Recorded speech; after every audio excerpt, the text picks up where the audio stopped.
Hello everyone. तो आज से हम एक नई सीरीज शुरू करने जा रहे हैं जिसे हम बोल सकते हैं पोस्टमार्टम सीरीज। वो क्यों? क्योंकि जो भी क्वेश्चन दिया होगा हम पूरा उसका एक एक समझेंगे, एक एक चीज़ एक्सप्लेन करेंगे। इससे क्या होगा कि आपकी वोकैब या फिर कोई भी अदर सब्जेक्ट वो ज़्यादा स्ट्रॉन्ग बनेगा। आइए देखें आज का वर्ड क्या है।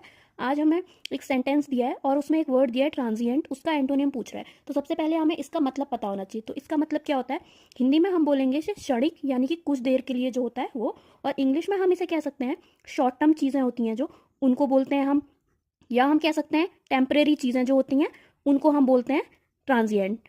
ऐसे ही और भी इसके काफ़ी हो सकते हैं। एफिमेरल हो सकता है, भी बोलेंगे। शॉर्ट जो चीज़ें होंगी वो इसमें आएंगी जो क्षणिक कुछ देर के लिए होती हैं। तो ऑप्शंस देख लेते हैं। अब हमें इसका मतलब पता चल गया है। तो बोरिंग ये तो कहीं से नहीं हो सकता, ये तो ऐसे ही एलिमिनेट हो गया क्योंकि कोई मतलब ही नहीं है बोरिंग और इसका। और टॉक्सिक भी नहीं हो सकता। अब देखते हैं परमानेंट। परमानेंट ठीक है, हमें पता है परमानेंट का मतलब क्या होता है। तो ट्रांजिएंट, तो परमानेंट इसका एंटोनिम हो जाएगा। तो ये ऑप्शन हमारा सही हो जाएगा। और ये जो हमें चौथा दिया है ये इसका एंटोनिम ना होके ये इसका सिनोनिम है। यानी कि ट्रांजिएंट का एक मतलब फ्लीटिंग भी होता है, यानी कि इसका मतलब भी होता है कुछ ही देर के लिए होने वाला। तो आपको ये सीरीज आई होप पसंद आएगी। Thank you.